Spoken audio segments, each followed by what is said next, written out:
ಎಲ್ಲರಿಗೂ ನಮಸ್ಕಾರ. ಯಶಸ್ವಿ ಕನ್ನಡ ವಾಣಿ ಯೂಟ್ಯೂಬ್ ಚಾನಲ್ಗೆ ಸ್ವಾಗತ. Welcome everyone to Yashasvi Kannada Vani YouTube ಚಾನಲ್. ಇವತ್ತು ನಾವೇನು ಮಾಡ್ತಾ ಇದ್ದೀವಿ? ಇವತ್ತು ನಾವು 5ನೇ ತರಗತಿಯ ತಿಳಿ ಕನ್ನಡ ಟೆಕ್ಸ್ಟ್ ಬುಕ್ ಇಂದ ಒಂದು ಪಾಠವನ್ನು ಮಾಡ್ತಾ ಇದ್ದೀವಿ. We are going to do a lesson from 5th standard Tili Kannada text book. So which is the lesson that we are going to do? We are going to do the lesson Nari, Draakshi, Tomato. So this is the lesson we are going to do today, Nari, Draakshi, Tomato. What is Nari? Nari is fox. Draakshi, grapes. Tomato, you all know. So we all know the story of fox and the grapes. The fox come hungry and it will saw the grapes, the tasty and delicious grapes, and it feel very sorry because it couldn't catch and take the grapes. So this is a story we all know. The one addition that we have here is tomato. Why is tomato is there in this lesson? So we'll learn that from this lesson itself. Okay, we'll start Nari, Draakshi, Tomato. Idanna baredavaru M.G. Nagaraja Rao. It's written by M.G. Nagaraja Rao. We'll start with the lesson. So please, before starting, take your textbook, take pencil, wear earphones, sit in a quiet place and follow each and every line of the lesson. We'll start with the lesson. ಒಂದು ದಿನ one day ಶಾಲೆಯಲ್ಲಿ in the school ಗುರುಗಳು teacher ರಾಮುವನ್ನು ಕೇಳಿದರು. Ramu is a boy name. The teacher will ask Ramu, ನಿನಗೆ ನರಿ ದ್ರಾಕ್ಷಿ ಕತೆ ಗೊತ್ತಾ? Do you know the fox and the grape story? ಗೊತ್ತಾ? ಡು ಯು ನೋ ಎಂದು. ಅದಕ್ಕೆ Ramu for that Ramu will say, ಅದೇ ಒಂದು ನರಿ ಕೈಗೆಟುಕದ ದ್ರಾಕ್ಷಿಯನ್ನು ಹುಳಿ ಎಂದು ಹೀಯಾಳಿಸುವ ಕತೆ ಅಲ್ಲವೇ? So that story where the fox will talk about the story. So ಕೈಗೆಟುಕದ ದ್ರಾಕ್ಷಿ, ಕೈ is a hand, ಎಟುಕದ ಅಂದರೆ where it cannot reach the hand, it cannot reach the grapes.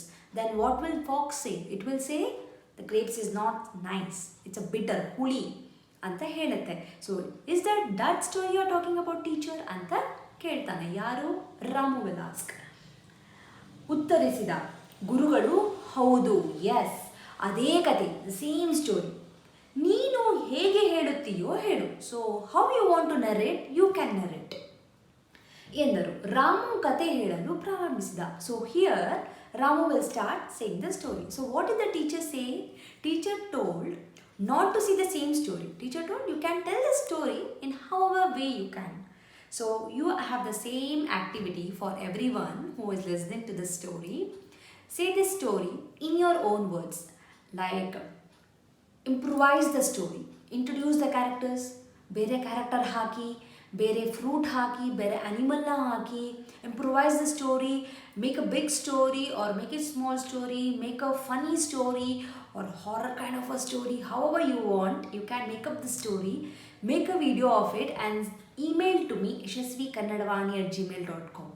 I am going to upload that story, your story, in Yashaswi Kannada YouTube channel. Okay, so this is the activity of your lesson. After this lesson you should do this. Okay, we'll start the lesson, continue the lesson. Second paragraph. ಹಸಿದಿದ್ದ ಒಂದು ನರಿ, ಹಸಿವು ಅಂದರೆ hungry. There was a fox which was hungry. A hungry fox, ಹಸಿದಿದ್ದ ನರಿ, a hungry fox, ಆಹಾರವನ್ನು ಹುಡುಕುತ್ತಾ, ಆಹಾರ is a food, ಹುಡುಕುತ್ತಾ, search ಮಾಡುತ್ತಾ ಒಂದು ತೋಟಕ್ಕೆ ಹೋಯಿತು. It went to a garden. ಅಲ್ಲಿ ದೇರ್ ದ್ರಾಕ್ಷಿಯನ್ನು ಬೆಳೆದಿದ್ದರು. ದೇ ಹ್ಯಾಡ್ ಗ್ರೋನ್ ದ್ರಾಕ್ಷಿ, ಬೆಳೆದಿದ್ದರು. ಬೆಳೆ ಹ್ಯಾಸ್ ಅ 2 ಮೀನಿಂಗ್. ಒನ್ ಬೆಳೆ is a crop, another meaning for the ಬೆಳೆ is grow. Word will be same, ಬೆಳೆ. ದ್ರಾಕ್ಷಿ ಬಳ್ಳಿಗಳನ್ನು. ಸೊ ಹೌ ದ ದ್ರಾಕ್ಷಿ will be, the grapes will grow. So do they grow in a tree or a plant or creepers, climbers? ಬಳ್ಳಿ, right? Creepers ಅಲ್ಲಿರುತ್ತೆ. ಬಿದಿರುಗಳ ಹಂದರಗಳ ಮೇಲೆ ಹಬ್ಬಿಸಿದ್ದರು. ಸೊ ದೇ ವಿಲ್ ಮೇಕ್ ಏನಂತಾರೆ, roof. Upon the roof they will make the creepers to go and that is how the grapes is grown. So you can watch in Google, take the go check out in the Google how the grapes will be grown and fine. And you also have a many grape farmhouse where you can visit and see how the grapes are grown, and you can even drink a grape juice there. There are few in Bangalore also.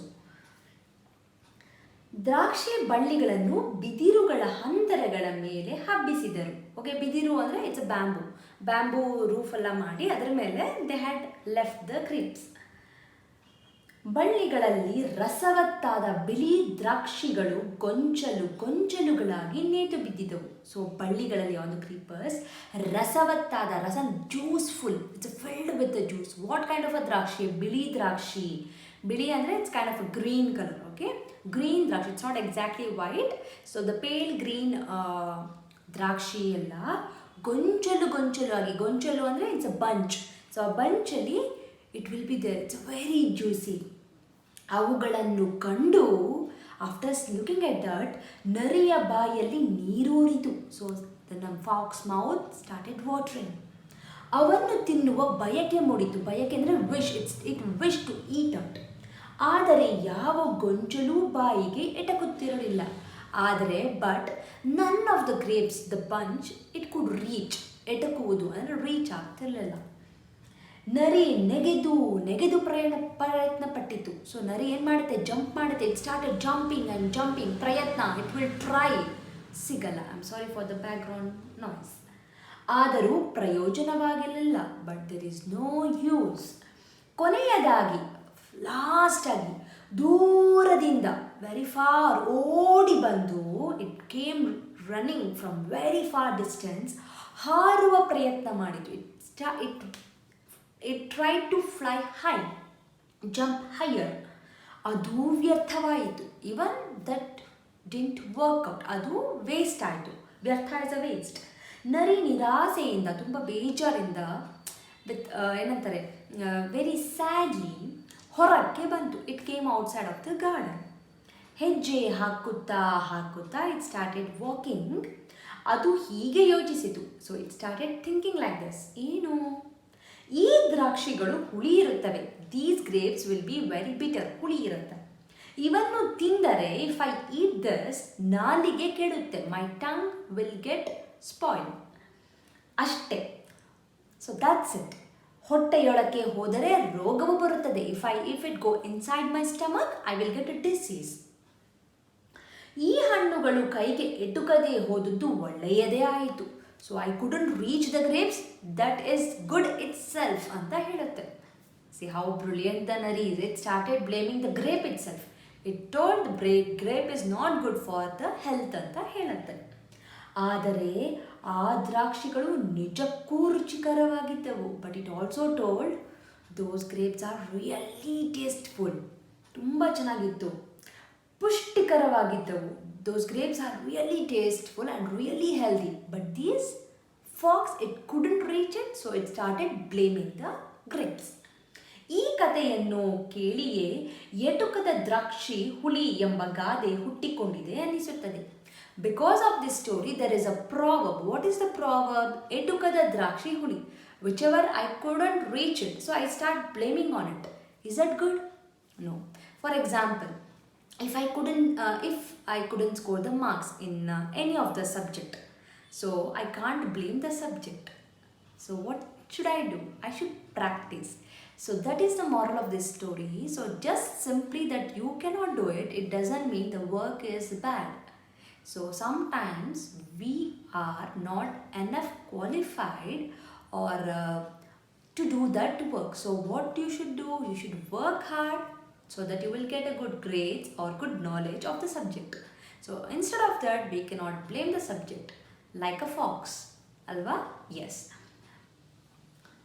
ಗುರುಗಳು ರಾಮುವಿನ ಬೆನ್ನು ತಟ್ಟಿ. So Ramu told the story. ಗುರು ಏನು ಮಾಡ್ತಾರೆ? Teacher appreciated Ramu. ಬೆನ್ನನ್ನು ತಟ್ತಾರೆ. Okay, ಬೆನ್ನು ಇಸ್ ಅ ಬ್ಯಾಕ್. ತಟ್ಟಿ ಅಂದರೆ ಇದು, ಬೆನ್ನು ತಟ್ಟಿ. ಹೌದು, ಚೆನ್ನಾಗಿ ಹೇಳಿದೆ, ಯು ಟೋಲ್ಡ್ ವೆರಿ ಗುಡ್ ಎಂದು ಹೊಗಳಿದರು. ಆಗ ಇನ್ನೊಬ್ಬ ವಿದ್ಯಾರ್ಥಿನಿ, that is another student, a girl.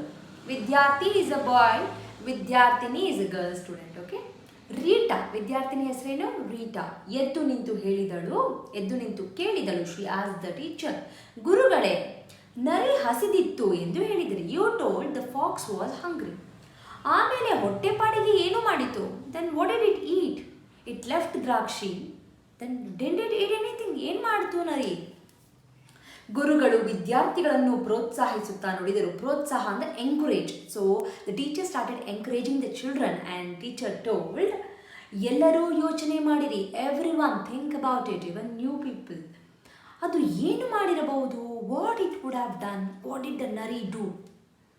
ಊಹಿಸಿ ಹೇಳಿರಿ. Guess and tell. So you have this activity also. You have to guess and tell me what would have ನರಿ ಡಿಡ್. ನರಿ ಏನು ಮಾಡ್ತು? It didn't get the grapes. After that what did it do? ಏನು ಮಾಡ್ತು ನರಿ? Make a video of it and send it to yashasvikannadavani@gmail.com. I would upload your video in this channel. We'll continue with the lesson. ಆಗ ರೀಟಾ ವಿಚಾರ ಮಾಡಿ ಹೇಳಿದಳು. At that time Rita thought and she told, ಆ ನರಿ ಹಸಿದಿತ್ತು. That fox was hungry. ಕಣ್ಣಿಗೆ ಕಾಣುವ ದ್ರಾಕ್ಷಿ ಎಟುಕಲಿಲ್ಲ. The one it could see. ಕಣ್ಣಿಗೆ ಕಾಣುವ ದ್ರಾಕ್ಷಿ ಅಂದರೆ I can see the grapes, but the grapes which I can see I am not able to reach it. ಅದು ಎಟುಕಲಿಲ್ಲ ಅಂದ ಮೇಲೆ, if that is the case, then ಅದು ಕೈಗೆ ಎಟುಕುವ ಹಣ್ಣನ್ನೇ ತಿಂದಿರಬೇಕು. Then it would have ate the fruit which is reachable for it's. ಯಾಕೆ ಅದಕ್ಕೆ ಏನು ಎಟುಕತ್ತೆ ಅದನ್ನು ತಿಂದಿರುತ್ತೆ. ಅಂಥ ಹಣ್ಣು ಯಾವುದಿರ್ಬೋದು? What would be that fruit? ಯಾವುದು ಫ್ರೂಟ್ ಅದು? ಸೊ ವಿಚ್ ಒನ್ ದ ನರಿ ಕ್ಯಾನ್ ರೀಚ್ ಇಟ್? ಯಾವುದಾದರೂ ಆಗಬಹುದು. It can be anything. Tomato. Tomato ಆಗಬಹುದು. It can be a tomato. ನರಿ ಮುಂದೆ ಹೋಯಿತು. It went forward. ಅದಕ್ಕೆ ಟೊಮ್ಯಾಟೊ ಗಿಡಗಳು ಕಾಣಿಸಿದವು. It saw the tomato plant. ಅವುಗಳಲ್ಲಿ ಎಲ್ಲೋ ಒಂದೊಂದು ಕಡೆ ಹಣ್ಣುಗಳಿದ್ದವು. In the tomato plant, so there were fruits, there were tomato. Somewhere in the plant there was a tomato. ಕೆಲವು ಪೂರ್ತಿ ಹಣ್ಣಾಗಿದ್ದರೆ, few of the tomato were completely ripen. ಕೆಲವು ಅರ್ಧ, ಕೆಲವು ಅಂದರೆ ಫ್ಯೂ, ಅರ್ಧ ಅಂದರೆ ಹಾಫ್, ಅರ್ಧ ಹಣ್ಣು, ಹಾಫ್ ರೈಪನ್. ಮತ್ತೆ ಕೆಲವು ಕಾಯಿ, the few are completely raw, it has not yet become fruit. ಕೊಳೆತ ಹಣ್ಣುಗಳು ಇದ್ದವು. ಅದರ ಜೊತೆಗೆ together there were a fruit, there were a tomato which were completely spoiled. There were completely ripened, half ripened, raw fruits and the spoiled tomato. ಎಲ್ಲ ಥರ tomato ಇದೆ. ಅವು ನರಿಗೆ ಎಟುಕುತ್ತಿದ್ದವು. ಸೊ ಆಲ್ ದ ಟೊಮ್ಯಾಟೊ ನರಿ ಕುಡ್ ರೀಚ್ ಇಟ್. ನರಿ ಸಿಗ್ತಿತ್ತು. ನರಿ ಅವನ್ನು ಹೊಟ್ಟೆ ತುಂಬ ತಿಂದು ತೆಗೀತು. ನರಿ ಏನು ಮಾಡುತ್ತೆ? It ate completely and it become satisfied ಆಗಿ ತಿನ್ನುತ್ತೆ. ಕೊಳೆತ ಹಣ್ಣನ್ನು ಬಿಡಲಿಲ್ಲ. It didn't even leave the spoiled tomato. It ate everything. ಗುರುಗಳು ಪ್ರಶ್ನಿಸಿದರು. ಆಗ ನರಿ ಏನಂದುಕೊಂಡಿರಬಹುದು? If that is the case, what would ನರಿ ವುಡ್ ಹ್ಯಾವ್ ಥಾಟ್? ಏನು ಅಂದುಕೊಂಡಿರಬಹುದು? ವಾಟ್ ವುಡ್ ನರಿ ಹ್ಯಾವ್ ಥಾಟ್? ರಾಮು ಹೇಳಿದ. ರಾಮು ಟೋಲ್ಡ್. ಆಗ, sorry for the background noise, ಅದು ಆ ಹಣ್ಣುಗಳು ಅಮೃತ ಇದ್ದ ಹಾಗೆ ಇವೆ. So these fruits are like ಅಮೃತ ಅಂದರೆ ಏನಂತಾರೆ, ನೆಕ್ಟರ್ ಥರ ಇದೆ, ಅಷ್ಟು ಟೇಸ್ಟಿಯಾಗಿದೆ ಅಂತ ಅಂದ್ಕೊಂಡಿದೆ. It would have thought. ಇವು ಆರೋಗ್ಯಕ್ಕೂ ಒಳ್ಳೆಯವು. ಇಟ್ ವುಡ್ ಹ್ಯಾವ್ ಥಾಟ್ ಆರೋಗ್ಯ is a health, it is a good for health ಅಂತ ಅಂದ್ಕೊಂಡಿರುತ್ತೆ. It would have guess this. ಗುರುಗಳು ಮೆಚ್ಚಿಕೊಳ್ಳುತ್ತಾ ಹೇಳಿದರು. ಅಗೇನ್ ಗುರು was very happy, the teacher was very happy and teacher told, ಹೌದು, ಎಸ್, ನಿನ್ನ ಕಲ್ಪನೆ ತುಂಬ ಚೆನ್ನಾಗಿದೆ. ಯುವರ್ ಇಮ್ಯಾಜಿನೇಷನ್, ಕಲ್ಪನೆ is imagination is very good. ಕೈಗೆ ಸಿಕ್ಕಿದ್ದೇ ಒಳ್ಳೆಯದು. ಸೊ ಕನ್ನಡಿಯೊಳಗಿನ ಗಂಟಿಗಿಂತ ಕೈಯೊಳಗಿನ ದಂಟೆ ಮೇಲು. So some things we saw in the mirror, we see in the mirror. Again there is one more proverb. We saw the one proverb before, which was that etukada Draakshi huli. Underline that, make a note of it. And the next one more proverb is ಕನ್ನಡಿಯೊಳಗಿನ ಗಂಟಿಗಿಂತ ಕೈಯೊಳಗಿನ ದಂಟೆ ಮೇಲು. ಕನ್ನಡಿ ಅಂದರೆ mirror. Okay, ಮಿರರಲ್ಲಿ you have some ಗಂಟು ಅಂದ್ರೇನು, you have some pouch, something is filled, you can see only in the mirror. But in your hand, ಕೈಯಲ್ಲಿರುವ ದಂಟು, ದಂಟು ಅಂದರೆ it's a spinach, it's a green leaf vegetable. ಓಕೆನಾ, ಅದೇ ಒಳ್ಳೇದು, because it's a healthy. So the one which I can see in the mirror, I can't even reach it, I can't even touch it. So there is no use about it. So which one I have already in my hand, that is good. Andre, that means if you are good in some subjects, that's good. If you don't know few of the subjects, you are trying your best, but still you are not making a marks, then that's fine. Don't worry about it. Slowly you will start understanding, and you will work on it. The one which you already know it, it's already good. It can be in n number of imaginations. You can take this proverb. Okay. Next, ಪಾಲಿಗೆ ಬಂದಿದ್ದೆ ಪಂಚಾಮೃತ ಎಂದು ಸ್ವೀಕರಿಸಿ. ಅಂದರೆ whatever I got is a good thing. So whatever I have a small mobile, that is fine. I have a big tablet, then that is also fine. I don't have anything, even that is fine. There is no issue about it. I had one chapati, that's good. I had bread in my lunch, that is good. So whatever you have, be happy with it. Don't keep cribbing for the things. Oh, I didn't get this for my lunch. I didn't get this. I didn't eat pizza today. You should never crib. So whatever you have, you should be happy with that always. So ಎಂದು ಸ್ವೀಕರಿಸಿ ಅಷ್ಟರಲ್ಲಿಯೇ ತೃಪ್ತಿ ಪಡುವುದರಲ್ಲಿ ಜಾಣತನವಿದೆ ಎಂದು ಕಥೆಯ ನೀತಿಯನ್ನು ನಿರೂಪಿಸಬಹುದು. So here the moral of the story will become, so be happy with whatever you have. So don't keep cribbing for the things. Be happy, enjoy the moment, enjoy everything of that moment. ಕಥೆಗಳನ್ನು ಹೊರನೋಟಕ್ಕೆ ಕಾಣುವಂತೆ ಮಾತ್ರ ಗ್ರಹಿಸಿದರೆ ಸಾಲದು. So you heard the story right now. So there was a fox, there was a grape, there was a tomato. The story is not only about the fox, grape and tomato. You have also the moral of the story. Always when you read something, look into the moral of that. So what you are learning from that story, what you are learning from that subject. For example, you are learning science about the photosynthesis, then what is exactly photosynthesis? What is happening with the photosynthesis? How it is going to help you in your daily life? So you have to think like this. So it's not just for namesake you're reading some subject. You should gain the knowledge every time from the subject. ಅವುಗಳ ಹೋರಣವನ್ನು ಅಂದರೆ ಒಳಸತ್ಯ, ಹೋರಣ ಅಂದರೆ the inner truth of the story, the moral of the story ಅರ್ಥ ಮಾಡಿಕೊಳ್ಳಬೇಕು. You should understand. ಜೊತೆಗೆ together ಕೇಳಿದ ಕಥೆಯನ್ನು ವಿಸ್ತರಿಸುವ ಹಾಗೂ ಅಂಥವೇ ಕಥೆಗಳನ್ನು ಕಟ್ಟುವ ಕಲ್ಪನಾ ಶಕ್ತಿಯನ್ನು ಬೆಳೆಸಿಕೊಳ್ಳಬೇಕು. C, we all know the story of a fox and the grapes. So do we know, have you heard any time that the story of the fox, grapes and the tomato? No. So this is the imagination of the student, imagination of you children. You children have a very good imagination skill, very good creative skill. You hear some stories, you try to make up the stories in your own imagination. So create the stories, build up the stories. It is very, very good for you. ಕಲ್ಪನಾ ಶಕ್ತಿ ಅಂದರೆ imagination, ಅಂತಹ ಶಕ್ತಿಯನ್ನು ಬೆಳೆಸಿಕೊಳ್ಳಿ. ನಿಮ್ಮ ಬುದ್ಧಿ ವಿಕಾಸಗೊಳ್ಳುತ್ತದೆ. So your intelligence will improve from this ಅಂತ teacher will tell. Even I am saying the same thing. Rita ಎದ್ದು ನಿಂತು ಕೇಳಿದಳು. Rita stood and she asked, ಗುರುಗಳೇ, ಈಗ ಹೇಳಿದ ಕತೆ ನಾವು ಕೇಳಿದ ಕಥೆಯನ್ನು ವಿಸ್ತರಿಸಿದ ಹಾಗೆ ಆಯಿತಲ್ಲವೇ? ಗುರುಗಳೇ, that story which we told now about the tomato, it's like an extension of the story that we have heard about the fox and the grapes, right? ಅಂತ ಕೇಳ್ತಾಳೆ. ಇನ್ನು ಅಂಥದೇ ಕಥೆಯನ್ನು ಕಟ್ಟುವ ರೀತಿಗೆ ಒಂದು ಉದಾಹರಣೆ ಕೊಡಿರಿ. ಆಗ ಗುರುಗಳು ಹೇಳಿದರು, ನಮಗೆಲ್ಲ ಗೊತ್ತಿರುವ ಒಂದು ಕತೆ, ಅದು ಯಾವುದಾದರೂ ಆಗಬಹುದು ಹೇಳು. Then teacher told, we'll go with one more example like this ಅಂತ. So teacher told, take one story where we know the story, we already know the story. Rita ಹೇಳಿದಳು, ಆಮೆ ಮೊಲದ ಕತೆ ಆಗಬಹುದು. ಸೊ ಇಟ್ ಕ್ಯಾನ್ ಬಿ ಆಮೆ, tortoise, ಮೊಲ ಅಂದರೆ rabbit. It can be a rabbit ಮತ್ತು ಟಾರ್ಟಾಯ್ಸ್ ಕತೆ ಇಸ್ ಅ ಸ್ಟೋರಿ. ಮೊಲ ವೇಗವಾಗಿ ಓಡುವ ಪ್ರಾಣಿ. Rabbit is a fast running animal. ಆಮೆ ನಿಧಾನವಾಗಿ ಚಲಿಸುವ ಪ್ರಾಣಿ. tortoise walk very slowly. Slow is a ನಿಧಾನ, ವೇಗ, ಫಾಸ್ಟ್.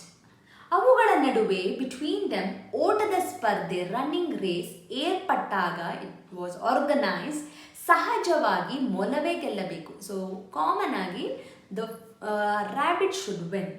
ಆದರೆ ಕಥೆಯಲ್ಲಿ ಆಮೆ ಗೆಲ್ಲುತ್ತದೆ. But the tortoise will win. ಅದೇ ವಿಶೇಷ, ದಟ್ ಈಸ್ ದ ಸ್ಪೆಷಲ್. ನಾನು ಕಲ್ಪಿಸಿಕೊಂಡ ಕತೆ ಹೀಗಿದೆ. So there is another story which I imagine, my imagination story is like this. ಕಾಡಿನಲ್ಲಿ ವೇಗವಾಗಿ ಓಡುವ ಪ್ರಾಣಿ ಎಂದರೆ the animal which runs very fast in the forest is ಜಿಂಕೆ, deer. ನಿಧಾನವಾಗಿ ಚಲಿಸುವ ಪ್ರಾಣಿ ಎಂದರೆ ಆನೆ. The one which goes slow is ಆನೆ, elephant. ಆನೆಯ ನಡಿಗೆ ಮಂದ. ಸೊ ಆನೆ ವಾಕ್ಸ್ ವೆರಿ ಸ್ಲೋಲಿ. ಗಜಗಮನ ಎನ್ನುತ್ತೇವಲ್ಲ, it's like there is a word called ಗಜಗಮನ. It observes and watch slowly, that is ಗಜಗಮನ. ಒಮ್ಮೆ ಅವುಗಳ ನಡುವೆ ಓಟದ ಸ್ಪರ್ಧೆ. So once there was a running race between them.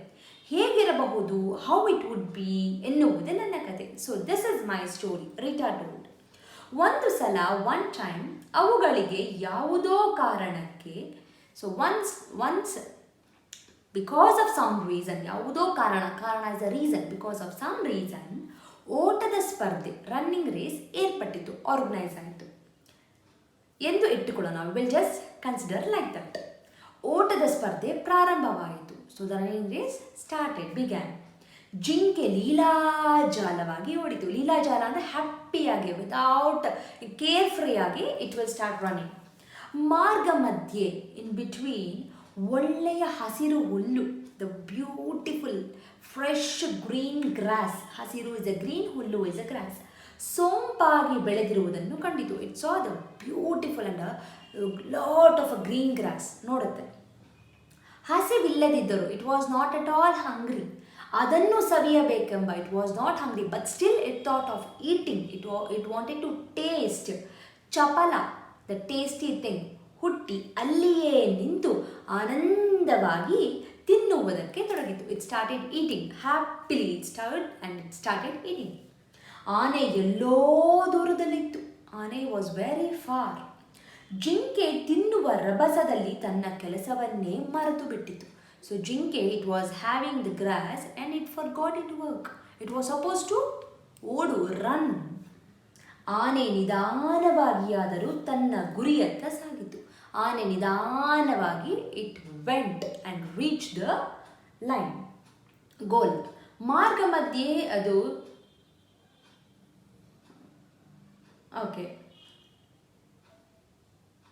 Okay sorry, the lines are repeated, so don't worry. Okay, ನಿಧಾನವಾಗಿ ಸಾಗಿತು, ಗುರಿಯನ್ನು ಮುಟ್ಟಿತು. ಆನೆ ನಿಧಾನವಾಗಿ ನಡೆದರೂ elephant, it walk slowly but still it reach the goal. ಜಿಂಕೆಗೆ ಸೋಲು, ಆನೆಗೆ ಗೆಲುವು. ಜಿಂಕೆ ಸೋತೋಯ್ತು, ಇಟ್ ಲಾಸ್ಟ್. ಆನೆ, ಇಟ್ ಒನ್. Elephant won. ಕಥೆಯನ್ನು ಕೇಳಿ ಗುರುಗಳು ಸಂತೋಷಪಟ್ಟರು. So teacher became very happy after listening to the story. ರೀಟಾಳ ಬೆನ್ನು ತಟ್ಟಿ ಪ್ರೋತ್ಸಾಹಿಸಿದರು. ಈವನ್ ರೀಟಾಗೆ ಬೆನ್ನು ತಟ್ಟಿ ಎಂಕರೇಜ್ ಮಾಡ್ತಾರೆ.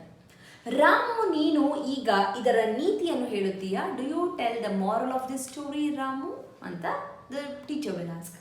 ರಾಮು ಎದ್ದು ನಿಂತು ಹೇಳಿದ, ನಾವು ಯಾವುದೇ ಕೆಲಸಕ್ಕೆ ತೊಡಗಿದಾಗ ನಮ್ಮ ಪೂರ್ಣ ಧ್ಯಾಸ ನಮ್ಮ ಗುರಿಯನ್ನು ಸಾಧಿಸುವ ಕಡೆಗೆ ಇರಬೇಕು. ಬೇರೆ ಯಾವುದೇ ಆಕರ್ಷಣೆಗೆ ಒಳಗಾಗಬಾರದು. Okay, let me tell this. So when we start some work, a complete concentration should be on that work. We should not get diverted from the work.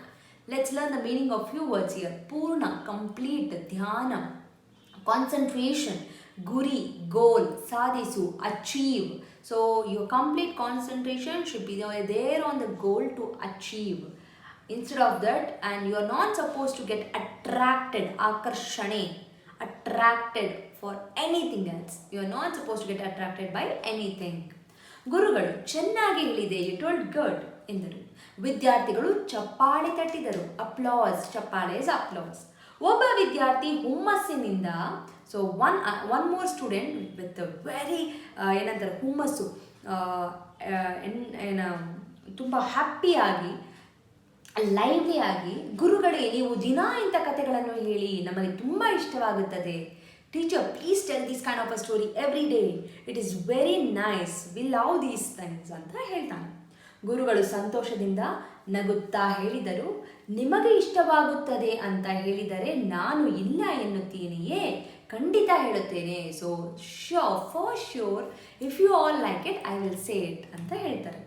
ಪುಟ್ಟ ಪುಟ್ಟ ಕಥೆಗಳನ್ನು ಹೇಳುತ್ತೇನೆ, ದೊಡ್ಡ ಕಥೆಗಳನ್ನು ಹೇಳುತ್ತೇನೆ. ಪುಟ್ಟ is a small story. I say the small stories. I even say the big stories, ದೊಡ್ಡ ಕಥೆ. ನೀವು ಆ ಕಥೆಗಳನ್ನು ಕೇಳಿ ಅಥವಾ ಓದಿ ಸಂತೋಷ ಪಡುತ್ತೀರಿ. ಆದರೆ ಅಷ್ಟೇ ಸಾಲದು. It's not enough that you will read and enjoy the story. ಅಂತಹ ಇನ್ನಿತರ ಸನ್ನಿವೇಶಗಳನ್ನು ಕಲ್ಪಿಸಿಕೊಂಡು ಕಥೆಗಳನ್ನು ವಿಸ್ತರಿಸಿ. You have to imagine those kind of incidents. Then you have to expand, ವಿಸ್ತರಿಸಿ, ಎಕ್ಸ್ಪ್ಯಾಂಡ್ ದಟ್ ಸ್ಟೋರಿ, ಮಾರ್ಪಾಡಿಸಿ ಅಂದರೆ ಚೇಂಜ್, ಮಾಡಿಫೈ ದ ಸ್ಟೋರಿ. ಸಂತೋಷ ಪಡಬೇಕು, ಯು ಶುಡ್ ಎಂಜಾಯ್ ಇಟ್. ಇಂತಹ ಕಲ್ಪನೆಗಳನ್ನು, these kind of creativity, imaginations ಮಾಡಿಕೊಳ್ಳುವುದರಿಂದ ವೆನ್ ಯು ಡೂ ಇಟ್, ನಿಮ್ಮ ಮನಸ್ಸು ವಿಕಾಸಗೊಳ್ಳುತ್ತದೆ. It will improve your memory power, your intelligence basically, not the memory, your intelligence will improve. ನೀವು ಹೆಚ್ಚು ಬುದ್ಧಿವಂತರಾಗುತ್ತೀರಿ, you will become more intelligent. ವಿವೇಕಿಗಳಾಗುತ್ತೀರಿ, not only just intelligence, you also become a good human being with a good moral, with a good behavior. ಸಜ್ಜನರಾಗುತ್ತೀರಿ, good people. ಕಥೆಗಳ ಮೂಲಕ ನಿಮ್ಮ ಭಾಷೆಯೂ ಶುದ್ಧವಾಗುತ್ತದೆ. And also when you see the stories, your vocabulary will improve, your language will improve, your fluency will improve. ಮತ್ತು ನೀವು ಭಾಷೆಯ ಮೇಲೆ ಒಳ್ಳೆಯ ಹಿಡಿತವನ್ನು ಸಾಧಿಸುತ್ತೀರಿ. That's what the language fluency will improve. ಆ ವಿದ್ಯಾಗಣಪತಿಯು ನಿಮಗೆ ಬುದ್ಧಿ ಸಿದ್ಧಿಗಳನ್ನು ಕರುಣಿಸಲಿ. The teacher will go with saying a blessing, let the Ganapati bless you all with good intelligence and brilliance ಅಂತ. So this is about the story, a little big story, ನರಿ, ದ್ರಾಕ್ಷಿ ಮತ್ತು tomato. I hope you have understood the story. If you have any doubt ಇದ್ದರೆ email ಮಾಡಿ yashasvikannadavani@gmail.com or comment ಮಾಡಿ. You all know that I won't take any kind of exercises from any of the lesson. So exercise part you have to do it on your own. Questions odi, answer ಮಾಡಿ and practice ಮಾಡಿ. Okay, I hope you are enjoyed. ಏನು ಮಾಡಬೇಕು, you are supposed to share this lesson with your friend. By sharing the knowledge, what you do, you will gain the knowledge. You can even explain the lesson or you can share the link to your friends so that they can learn the lesson. And if you want to do any kind of a workshops, then there are workshop videos which is available. The links are available in the description box, and also there are ebooks for children and also spoken Kannada book for the adults. The link of every book is given in the description box, so please go to the description box for the books link. Thank you so much everyone. Doubt idre ನನಗೆ ಹೇಳಿ, ಮೇಲ್ ಮಾಡಿ, comment ಮಾಡಿ ಅಂತ ಹೇಳ್ತಾ I will meet you all with one more lesson. So thank you so much. ಧನ್ಯವಾದಗಳು.